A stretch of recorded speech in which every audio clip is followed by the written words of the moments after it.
नमस्ते दोस्तों, स्वागत है आप सभी का। चलिए देखते हैं आप बिटकॉइन और इथेरियम में इस वीक में कहाँ पे ट्रेड कर सकते हैं। क्या आपके लेवल्स हो सकते हैं और कहाँ पे ब्रेकआउट और ब्रेकडाउन हो सकते हैं, ये सारी चीज़ें हम डिस्कस करेंगे। तो बने रहे एंड तक। तो देखिए, अगर हम बिटकॉइन की बात करेंगे तो बिटकॉइन जो है, अगर आप देखोगे तो अभी तक सेल ऑन राइज था। जब से इसने 1,17,000 का ब्रेकडाउन दिया, उसके बाद हमें कंटिन्यूसली सेलिंग बिटकॉइन में देखने को मिली। फिर से एक बार मार्केट इसी लेवल के आसपास गया, यहाँ पर फिर से सेलर्स जो है एक्टिवेट हुए, मार्केट को नीचे ले जाने की कोशिश की और फिर से इन्होंने लो लगाया लगभग 1,12,000। तो अगर आप देखोगे तो जब से इसने 1,12,000 का जो लो लगाया, उसके बाद उसी लेवल के आसपास सपोर्ट लिया। अगर इस सपोर्ट के रीजन की बात करेंगे तो यहाँ पर एक सपोर्ट जोन था। तो अगर आप देखोगे जब भी मार्केट 1,12,000 के आसपास आता है, यहाँ पर बायर एक्टिवेट होके मार्केट को ऊपर ले जाने की कोशिश करते हैं। तो एग्जैक्ट वैसा ही हुआ। 1,12,000 के आसपास मार्केट आने के बाद यहाँ पर बिटकॉइन ने कंसोलिडेशन किया और कंसोलिडेशन करने के बाद हमें एक वन साइड बाइंग बिटकॉइन में देखने को मिली। और इस बाइंग के अगर रीजन की बात करेंगे तो कहीं ना कहीं ये न्यूज़ बेस्ड भी थी, कुछ तो भी न्यूज़ थी, उसकी वजह से एक वन साइड बाइंग बिटकॉइन में देखने को मिली। तो तो देखिए, आप बिटकॉइन में आगे क्या हो सकता है। अगर आप ठीक से देखोगे तो बिटकॉइन ने जो है, ये फिर से 1,70,000 के आसपास जाने के बाद यहाँ पर कंसोलिडेशन किया और फिर से यहाँ पर सेलर से एक्टिवेट हुए और मार्केट को अब नीचे ले जा रहे। तो कहीं ना कहीं अभी मार्केट जो है फिर से लोअर लो फॉर्म करते हुए नीचे जा रहा है। लेकिन ये जो अच्छी खासी बुलिश कैंडल थी, इसका अभी भी 15% जो है वो ब्रेक नहीं हुआ। तो अभी भी बायर जो है मार्केट को होल्ड करते हुए दिख रहे। तो देखिए, आप बिटकॉइन में इस वीक में क्या हो सकता है। अगर आपको बिटकॉइन में जो है बाय में जाना है, तो जब तक अभी 1,15,500 इसके ऊपर प्रॉपर कैंडल क्लोज नहीं करती, तब तक आप बाइंग का मत सोचिए, वरना आप ट्रैप हो सकते। 1,15,000 के ऊपर अगर कैंडल क्लोज कर गए तो पहला जो टारगेट मिलेगा वो मिलेगा 1,16,000। और 16,000 के ऊपर अगर मार्केट निकला तो फिर से 17,000 तक जा सकता है।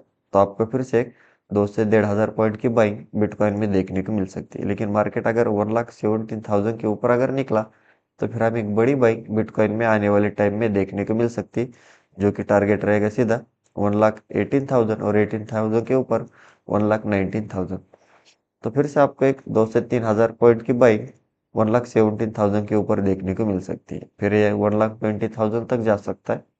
तो आप उस हिसाब से बाइंग साइड में ट्रेड प्लान कर सकते हैं। और देखिए, अगर आपको बिटकॉइन में सेल में जाना है तो मार्केट अभी जो लेवल है लगभग 1,14,500, इसके नीचे अगर प्रॉपर कैंडल क्लोज कर गए तो फिर आप एक स्टॉप लॉस से सेल में जा सकते हैं। फिर आपको नीचे में पहला जो टारगेट मिलेगा वो मिलेगा 1,13,600। और इसके नीचे अगर निकला तो फिर से जहाँ से बाइंग स्टार्ट हुई थी 1,12,800, यहाँ तक मार्केट आ सकता है। और इसके भी नीचे निकला तो 1,12,000 तक जगह दिख रहे। और अगर मार्केट ने 1,12,000 का ब्रेकडाउन दिया तो फिर हमें एक नया लो बिटकॉइन में देखने को मिल सकता है, जो कि टारगेट रहेगा सीधा 1,10,000 के आसपास टारगेट निकल के आ रहा है। तो आप उस हिसाब से बिटकॉइन में ट्रेड प्लान कर सकते हैं। और अगर आपको फिर से 1,10,000 के आसपास मार्केट आने के बाद यहाँ पर बायर एक्टिवेट होकर मार्केट को ऊपर ले जा रहे, तो आप बाय एंड डिप कर सकते हैं। और हम डेली टाइम फ्रेम पे बिटकॉइन का अगर देखेंगे तो देखिए, बिटकॉइन जो है एक अच्छी खासी बुलिश कैंडल इसने बनाई, लेकिन फिलहाल के लिए अभी नीचे जाने की कोशिश कर रहा है। तो जब तक इसका जो है 15% ब्रेक नहीं होता, तब तक यहाँ पर सेलर जो है वो एग्रेसिवली ऐड नहीं हो सकते। तो देखते हैं। और यहाँ पर एक सपोर्ट जोन भी है मार्केट में, अगर आप देखोगे तो ये लेवल निकल के आ रहा है। यहाँ पर दो कैंडल कंसोलिडेशन किया और उसके बाद ब्रेकआउट दिया। तो ये वही लेवल है लगभग 1,14,000 के आसपास। तो अगर फिर से यहाँ पर बायर एक्टिवेट होकर मार्केट को ऊपर ले जा रहे, तो आप बाय एंड डिप कर सकते हैं। चलिए अब हम इथेरियम देखते हैं।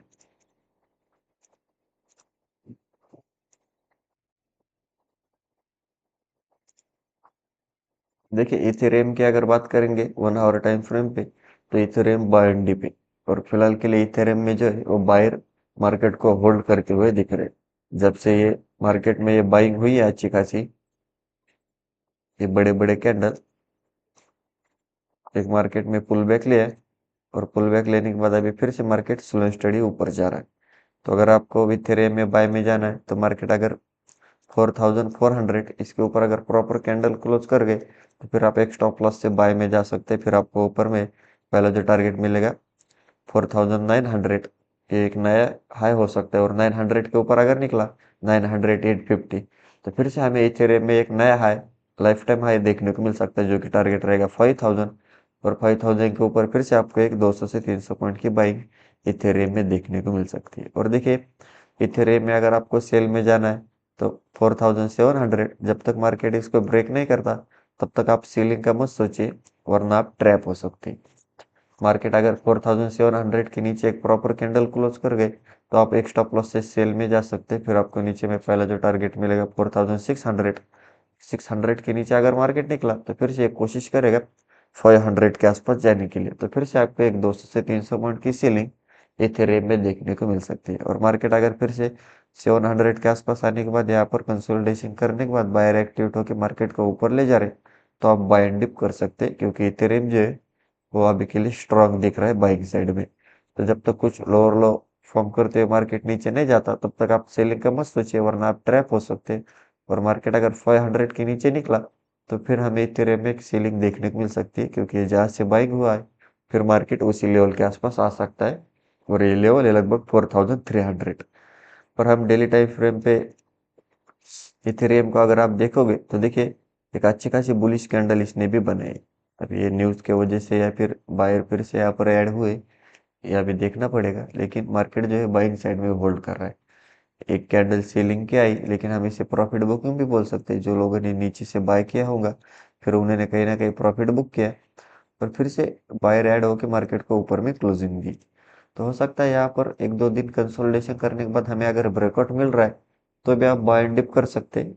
और अगर फिर से मंडे ट्यूसडे के दिन भी मार्केट ऊपर जा रहा है तो भी आप बाय एंड डिप कर सकते हैं। और प्रॉपर सेलिंग की बात करेंगे as per daily time frame, तो जब तक ये 600 के नीचे नहीं निकलता तब तक हमें एक सेलिंग देखने को नहीं मिल सकती। 600 के नीचे 400 और 400 के आसपास अगर फिर से बायर एक्टिवेट होकर मार्केट को ऊपर ले जा रहे हैं तो आप बाय एंड डिप कर सकते हैं।